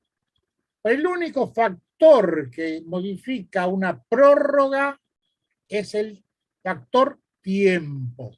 Si yo tenía algo que lo tenía con un vencimiento tal, puedo hacer una prórroga que tenga un vencimiento cual. Los restantes componentes de un contrato, por más que, diciendo con el doctor Abati, pero bueno, lo lamento, en mi opinión, ustedes hagan lo que quieran, por más que digan que por uso de costumbre se cambia el valor, porque eso no existe. Puede haber un juez que le diga, señor, no. Si usted está haciendo una prórroga, es a valor del contrato viejo. Además, la propia ley tiene formas de instrumentar nuevos contratos por plazo menor al de 3 años. Así que también tenemos manera de hacerlo. Eso de acuerdo al segundo párrafo del artículo 1198, que permite y que dice claramente que si proviene de alguien que está en posesión de la cosa, o sea, que venía de un contrato anterior o de la tenencia anterior, guarda que puede ser por un comodato, por habérselo prestado, por la razón que sea, siempre que lo pueda documentar, puede hacerse un contrato que sea por 1 año, por 1 año y medio, por 2 años, 2 años y medio, siempre que no sea de 3 años. Ahora, si yo lo hago por 2 años, voy a tener el mecanismo de ajuste de la ley actual, de lo que corresponde. Si lo hago por 6 meses, puedo poner un valor que termina dentro de los 6 meses y se acabó. Pero no puedo poner otros mecanismos de ajuste. O sea, hasta el año tengo que seguir respetando que es un valor fijo. Pero hago un contrato nuevo con un artículo que dice que a solicitud del locatario que está en posesión de la cosa en virtud del contrato anterior, número tal, de fecha tal, firmado entre las mismas partes, etcétera, etcétera, referido a esta misma propiedad, se realiza por un menor plazo de acuerdo a lo que dice el artículo 1198 del Código Civil. Entonces, hay un mecanismo. Yo les encarezco que no utilicen la fórmula de prórroga. La fórmula de prórroga solo admite ser al factor tiempo. ¿Para qué caso puede ser? Bueno, mirá, tengo COVID. Haceme una prórroga por 2 meses porque se me enferma toda la familia, vamos a estar encerrados, todo lo otro. Mirá, me tienen que entregar la casita en el country que estaba haciendo para irme a vivir allá, pero con el asunto del COVID vienen atrasados 6 meses. ¿Hacemos una prórroga? Bueno, fenómeno. O sea, para esos casos, pero no para saltear lo que dice la ley. La prórroga no me genera la continuidad de la ley anterior. Eso sáquenselo de la cabeza. La ley anterior murió con la ley anterior y muere con el contrato que aplicaba la ley anterior. Yo estoy en otro momento, si eso se judicializa, el juez va a decir, no señor, hay una ley nueva, aplíquese la ley nueva, esto va a parar a 3 años, con los ajustes que dice la ley, y se terminó. Entonces, no hablemos de prórroga, por favor, utilicemos la terminología que corresponde y haremos un contrato de alquiler por un plazo menor, de acuerdo a la ley, o eventualmente, en caso que sea algo nuevo, también tengo que pensar que puede usar la figura del contrato por plazo determinado, que también me lo permite la ley, y entonces tengo una persona que se viene a hacer un tratamiento de quimioterapia a Córdoba ciudad, que viene de Salta, y tiene que alquilar por 10 meses, perfecto, certificado médico, lo adjunto y pongo contrato de alquiler de vivienda por tiempo determinado. Y aclaro en un artículo que el plazo menor al legal establecido por el Código Civil y Comercial está dado por esta circunstancia de tratamiento médico cuyo certificado adjunto como parte y anexo de este contrato. Con lo cual quedó cubierto legalmente, formalmente esa situación. Puede ser alguien que viene a estudiar, alguien que viene a hacer un trabajo en una obra que es especialista en el cableado de tal cosa, y el tipo tiene trabajo por 1 año y medio, no tiene trabajo por los 3 años, no le puedo obligar a que haga. Así que todo esto es un tema de a veces de buen uso de nuestra técnica profesional, de usar los términos que corresponden respecto a los elementos que corresponden y a las circunstancias que corresponden. Por ejemplo, en la ley hablan de renovación. No, porque no se renueva, es un contrato nuevo. Terminó un contrato, se hace un contrato nuevo. Que haya habido una relación contractual preexistente, yo cuando termina el contrato viejo tengo que hacer un acta de fin de contrato y en todo caso haré un contrato nuevo. Pero yo no estoy haciendo una renovación de contrato porque se pactan todos los términos. Va a variar el precio, la forma, la garantía si quiere, que entrega la propiedad pintada o que no la entrega pintada, en fin, una serie de cosas que en el nuevo contrato no son iguales que las anteriores. Entonces, no es una renovación. Renovación tiene otra connotación, sobre todo desde el punto de vista legal. Así que no hablemos de renovación. Se termina este contrato. El propietario quiere mantener al inquilino. Le digo al inquilino, ¿te interesa seguir? Bueno, estas son las condiciones. ¿Cuáles cumplís? ¿Cuáles no cumplís? ¿Qué interesa? ¿Con interés? Y su nuevo contrato. Punto y aparte. No existe la renovación. No sé si queda alguna otra lámina.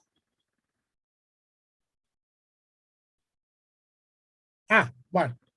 Bueno, acá ya hablamos. El locatario solo puede renunciar al plazo mínimo. Se puede alquilar por un plazo menor de 3 años, que es lo que venía diciendo yo. Y el valor de depósito en garantía, ¿qué valor se devuelve? Es el valor del último alquiler, como también lo estuvimos comentando anteriormente. Así que bueno, acá ahora tenemos para charlar un ratito. Alberto, antes que me olvide, porque hubo una consulta en YouTube, vos mencionaste al principio cuando empezaste a hablar que hay una aplicación para hacer un planito del departamento, de la casa. ¿Vos podés repetir cómo se llamaba la aplicación? Eso preguntaron. Planner. Floor Planner. Está en inglés. Pero es muy sencilla, búsquenla. Es Floor de Río, Planner, con doble N. Bien. Y te permite, es muy intuitivo, hasta permite hacer algunas situaciones. Ahí Agostina Sanz lo puso. Gracias, Agustín. En el chat. Es un mecanismo que me parece muy interesante, hasta permite hacer hasta 3D, hasta en la versión gratuita. Así que me parece muy interesante para tenerlo en cuenta. Genial, sí, porque no quería olvidarme esa y te leo alguno del chat, pero antes aclararle a todos, la mayoría ya nos conoce y sabe que lo hacemos siempre a nivel nacional. Alberto está en Cava, entonces él nos ha hablado muchísimo de Cava. No quiere decir que a veces en otras provincias sí se vaya a aplicar igual. Nosotros en nuestra provincia tenemos que hacer lo que hacemos por uso y costumbre, lo que estamos acostumbrados a hacer, para que por ahí no se mareen, porque Alberto es especialista en Cava, ¿sí? Y sobre eso nos va a dar cátedra. Por ahí, en otras provincias hay cosas que podemos aplicarlas u otras que no, ¿sí? Para que no se mareen. Que surjan otras opciones, porque a veces nosotros somos porteñocéntricos, desgraciadamente, pero bueno, no es algo que sea culpa nuestra, digamos, no es la intención. Por eso yo aclaro que siempre, cuando digo algo, es referido a esto, porque tenemos condiciones particulares. O sea, por ejemplo, el otro día, y ustedes probablemente la conozcan, la colega Sol Marín, que tiene un programa de radio en Río Tercero, me invita a charlar por la radio y ella planteaba que la ventaja de la 27551, la posibilidad de poner la comunicación entre las partes a través de un domicilio electrónico. Y bueno, arrancamos la conversación mal porque le digo, discúlpame, pero yo los domicilios electrónicos de los propietarios ni de la inmobiliaria ni de quien administra no los pongo en los contratos, directamente no los pongo. Y te explico por qué, porque Ciudad de Buenos Aires y Gran Buenos Aires son 20 millones de personas, casi la mitad del país. Y hay hábitos, costumbres y cuestiones que son básicos de acá, que por ahí en el interior no están. Entonces, yo con el tema de que las reparaciones de urgencia tienen 24 horas de plazo para ser hechas, puedo tener, aparte no nos olvidemos, en 3 años de contrato se dan muchas circunstancias en una relación entre propietario e inquilino. Entonces, puede ocurrir que un señor que está molesto con el propietario, el sábado al mediodía se quedó sin agua caliente y la mujer le empieza a picar el seso y el nene que quiere y el otro que quiere salir, bañarse para irse y qué sé yo, le pica en el cerebro. Entonces dice, espera, voy a mandarle un mail al propietario a las 6 de la tarde. Intimo 24 horas, reparación de agua caliente, bla, bla, bla. La ley dice que tiene que estar. Ahora, ¿qué ocurre? La mayoría de los propietarios, los inmobiliarios y todo lo demás, sábado, domingo no funcionan. Y aparte, es raro que abras el mail en forma, salvo algún obsesivo como yo, que estoy 24 horas con esto, pero ¿qué ocurre? Pasaron 24 horas, el señor, muy suelto de cuerpo, se va a una casa de esa mayorista que abre hasta las 10 de la noche, se compra un calefón nuevo, se hace de 2 flexibles, llama al gasista de la otra cuadra, que le cobra como si fuese una emergencia, y el lunes a la mañana se te aparece en la oficina y te dice, mirá, no me contestaron el mail, yo cambié el calefón, me deben 90.000 pesos del calefón, 10.000 de los accesorios y 30.000 de mano de obra del gasista que me lo instaló. Así que pagame, reponeme, lo voy a imputar al alquiler, pero me vas a deber porque el alquiler es de 30.000 pesos y yo gasté 130. ¿Y qué haces en esa situación? ¿Qué le decís al propietario? Entonces, todo muy lindo, pero despacito. Que yo tenga los mails de los inquilinos, bárbaro. Pero el del propietario, el administrador, la inmobiliaria, no. Porque me obliga a tomarlo como elemento. Hay cuestiones, Sol con buen criterio me decía, sí, pero yo puedo poner un anexo donde diga que esa comunicación va a ser para ciertas cuestiones. Sí, también tengo un colega de Neuquén que hizo 10 hojas con un anexo, un manual de reclamos por daños a la propiedad o por rupturas. Ahora, ¿quién lo lee? Si a mí me judicializan esa situación y yo le digo, pero yo puse un anexo con esto, usted me va a decir, pero señor, ¿usted tiene criterio? ¿Usted sabe, como inquilino, está sin agua caliente, por ahí con una criatura y todo lo otro, que va a ponerse a leer el contrato a ver cómo tiene que hacer para reclamar y qué puede reclamar y qué no puede reclamar? Entonces es preferible que el señor venga a golpearme en la oficina de la mañana y dice, mira, se me rompió el calefón, bueno, ven, toma, agarra una hojita, anótame. Señor propietario de tal, bueno, el día tal se me dañó, estoy sin agua caliente, que yo intimo 24 horas la reparación, bla, o la reposición del servicio, bla. Perfecto, ¿ya lo hiciste? Bueno, espera, saco con el escáner una fotocopia, tomá, mirá, firma, sello, y te pongo la hora que me lo dijiste, tomá, andá tranquilo.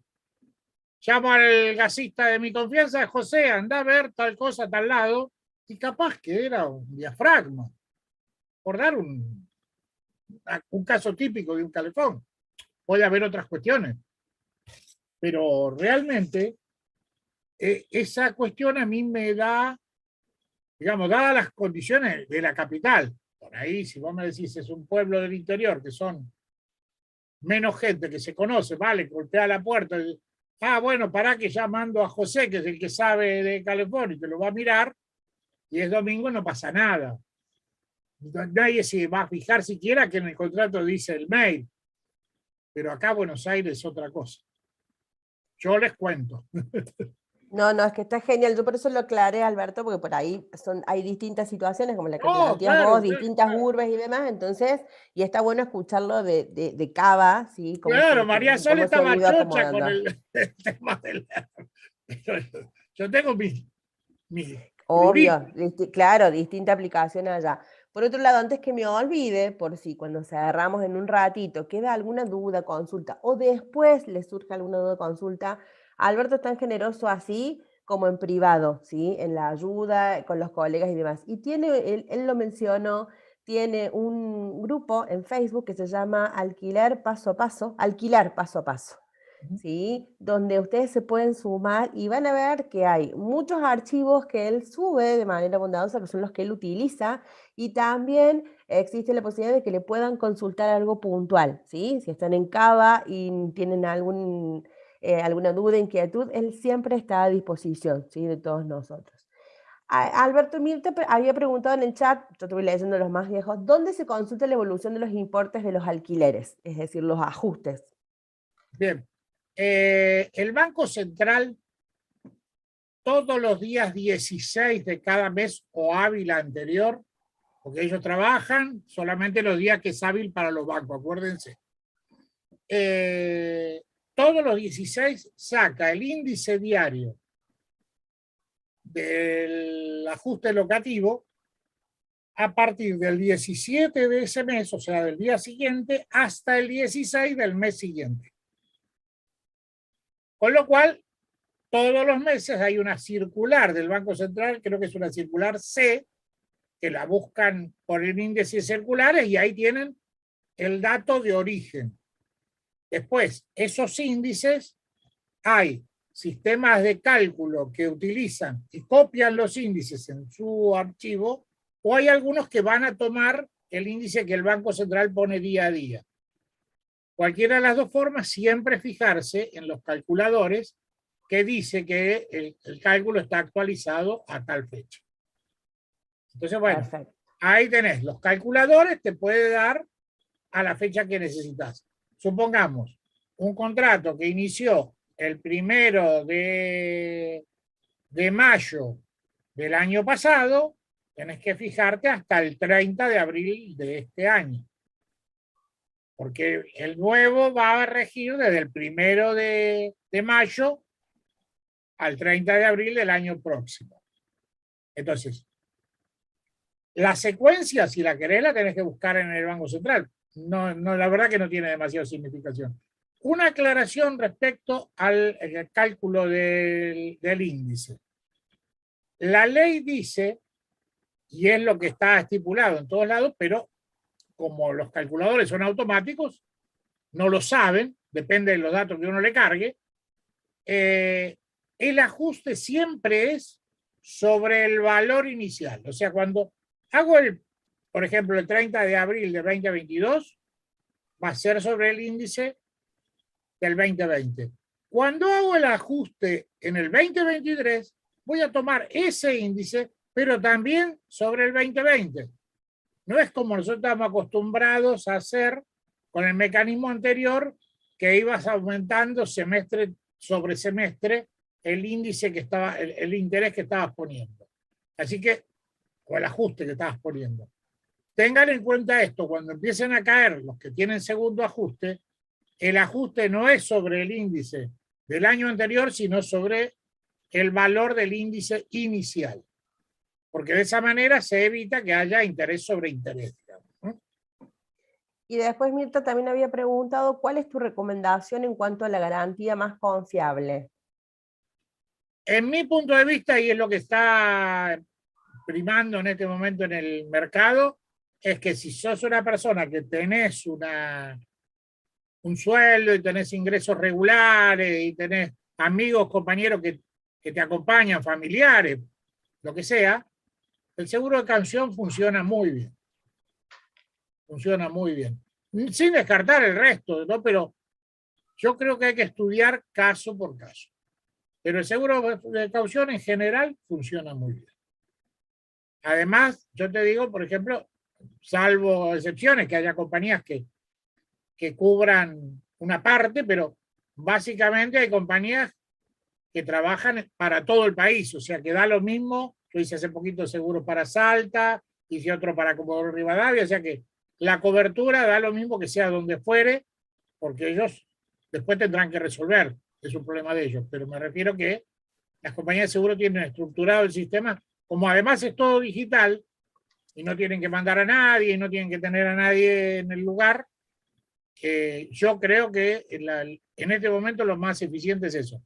Pero si tiene el papá que tiene una propiedad en provincia de Buenos Aires, que no es la vivienda familiar y que se puede afectar con una garantía porque tiene otro respaldo y qué sé yo, no hay por qué no aceptarlo. No. O sea, no es cuestión generar el gasto por generar el gasto, ¿no? Hay que aplicar el sentido común. Alberto, Natalia en YouTube preguntó, ¿es factible hacer un contrato por 3 años, pero que si por acuerdo de las partes o por facultad del locatario o locador pueden rescindir a los 2 años sin pagar la indemnización del 1221? Sí, claro. Sí. Lo que dice el artículo de la rescisión anticipada es que si va a rescindirse antes de tiempo, se aplica esa indemnización. La legislación de ese artículo, básicamente, ¿a qué se remite? Se remite a los principios de los contratos. Los contratos se hicieron para cumplirse. Entonces, supongamos hipotéticamente, yo hago un contrato de alquiler y sé que voy a recibir ese dinero permanentemente, entonces, ¿qué hago? Voy y compro a crédito con ese mismo dinero un auto, por el mismo plazo que tengo el alquiler. Total, yo sé que voy a tener ese ingreso. Ahora, si en algún momento el inquilino rescinde, me complica, porque yo voy a tener que sacar la plata del pago de eso que yo me comprometí. Y bueno, entonces la indemnización viene a cubrir la falta de cumplimiento. Ahora, si yo acuerdo con el inquilino que si se va después del año y medio no se le cobra indemnización, no hay problema. Pero también tengan en cuenta que si el inquilino, pasados los 6 meses, avisa con 3 meses de anticipación, tampoco se le cobra. En el caso de habitacional, siempre hablando de habitacional. Si avisa con 3 meses de anticipación, no se le cobra indemnización. Tengámoslo en cuenta. Otra aclaración que se me ocurre en este momento. El problema de la gente que tiene propiedades en venta.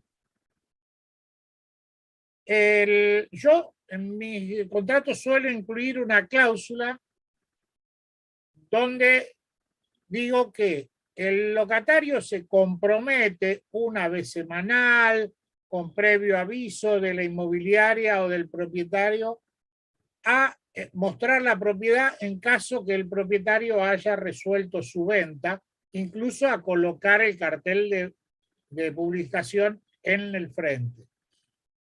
De esa manera me garantizo tener la posibilidad de que yo puedo vender con la propiedad alquilada.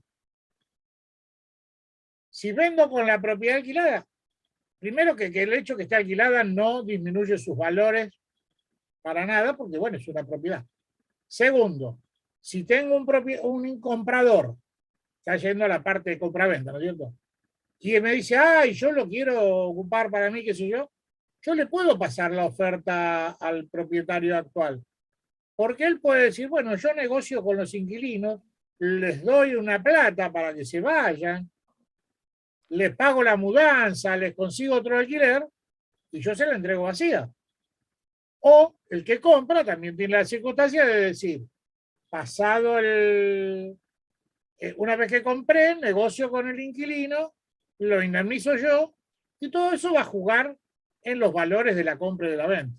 Ahora, al momento de hacerse la escritura traslativa del dominio, yo tengo que elaborar una cesión del contrato de alquiler del vendedor al comprador y tengo que hacer la entrega del depósito del vendedor al locador, al comprador.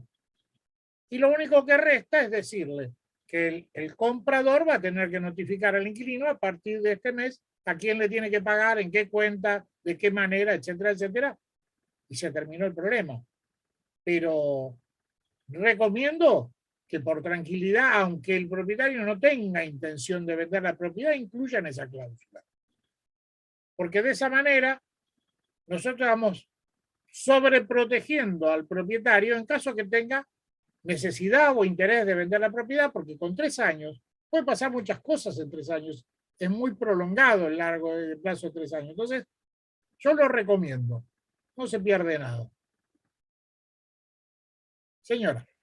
Alberto, Vilma, para que por ahí le puedas dar algún tip, vos que sos productor también. En el caso de alquileres temporarios, que no es de la charla, pero por ahí sacar la duda, ¿cómo hacemos con el seguro de incendio y responsabilidad civil? Y es anual. Tendrás que, en todo caso, por ahí negociar con el propietario, que lo saque el propietario y que le cargues la parte del temporario que le corresponda, digamos, al que está alquilando. Si vos tenés una propiedad que como no puede ser por menos del año, pues vos podés decir, bueno, ¿cuánto pago esta propiedad? 5.000 pesos, vamos a hacer una cuenta. Y va a estar 3 meses, divido esos 5.000 por 3.000 y se los cargo al costo, es parte. Es un componente más de gasto, digamos, del propietario, pero que es bueno que esté y que él tenga ese seguro. Alberto, y la última, Mirta había preguntado, ¿puedo hacer un contrato de alquiler por 1 año para un estudiante que viene a vivir por 1 año con certificación de alumno? Sí, tal cual, sí, sí.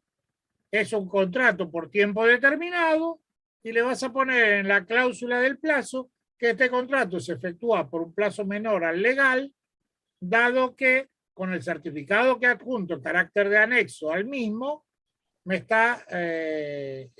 este señor va a estar solamente por 1 año. Entonces, no voy a alquilar una propiedad por más de 1 año si la necesidad es de 1 año. No tiene sentido. Y la ley lo está permitiendo. Son contratos por plazo determinado. Bien, después, bueno, hay algunos que ya están saludando, te han dejado las felicitaciones, el agradecimiento. La verdad que ha sido clarísimo, como siempre, clarísimo, clarísimo. Así que seguro que ya te vamos a convocar para algo un poco más largo, para que tengas más tiempo, porque sabemos Sí, que la sos verdad que se muy... hace cortito. Sí, Necesitamos sí, más tal tiempo, por lo cual, sí. tanto, quedo a disposición para que ustedes, Sí, por eso te digo, porque seguro que después va a ser más largo y para que vos te puedas explayar tranquilo, porque en vos nos encontramos con el colega, con el productor de seguros y nos encontramos con uno que siempre está haciendo reclamos, presentaciones de por qué esto, estás haciendo un análisis con otros colegas también, así que la verdad que sabemos de tu excelencia desde siempre, por eso para nosotros tenerte acá y nos acompañas desde siempre también a nosotros, así que... sí, con todo gusto, si querés después podés poner una de las láminas donde están mis teléfonos, mis Sí, datos sí, sí, sí. Ahí lo comparto. Para que en todo caso el que quiera tomar nota, y si no, estoy en las redes, cualquiera me llama por WhatsApp, por Y el mail. que quiera, el que necesite el teléfono y me lo quiera pedir, no tengo problema, se los comparto. Así que Así que como no hay para ningún que lo tengan problema. como referencia y cualquier necesidad siempre a disposición.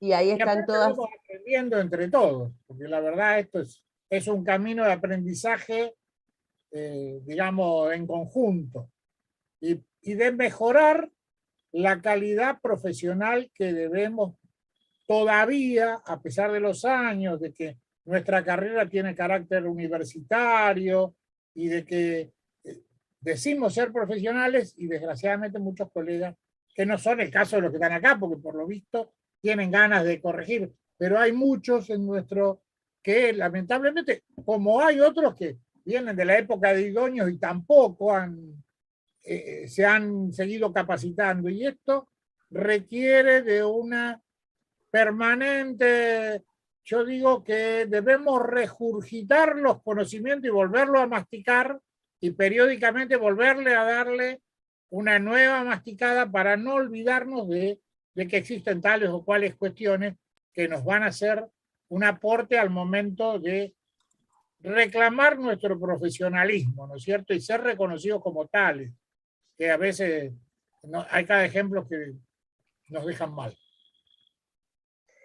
Bueno, gente, bueno, ahí te han dejado todos saludos, felicitaciones. Alberto, un placer, honradísimos con vos y con tu tiempo, que es valiosísimo y nos los has regalado. Así que, y gracias a todos los que han estado, ¿sí? Hoy hemos tenido Sí, con hemos algunos... tenido una audiencia muy sólida. Yo Sí, acá por el Zoom por lo menos han estado sí, en YouTube 40 también han personas estado. permanentemente. Sí, sí, en YouTube también han estado, con algunos hemos estado a las mañanas de temprano desayunando Sí, y ahora sí. estamos merendando más o menos. Está Hacemos bien. Maxi hace así, porque ahora está despierto Maxi, hoy se despertó a la tarde porque a la mañana, sí, se le nota en la cara, se le nota en la cara. Eva, querido de mi corazón, beso, recién te veo por acá, casi mil que no te veo. Gente, buen fin de semana, feliz día para mañana, gracias por haber compartido con nosotros, gracias por el tiempo, nos estamos viendo en la semana y el fin de semana que viene y nos seguimos viendo. Que anden muy bien, nos estamos viendo. Chau Juan Pablo, ahí te vi, ¿cómo estás Juan Pablo? Voy viendo ahora que voy saludando, que anden muy Gracias a bien. todos, muy Nos amables. vemos, buen fin de. Feliz día para todos mañana. Sí, feliz día para mañana a todos. Que anden Igualmente. muy bien.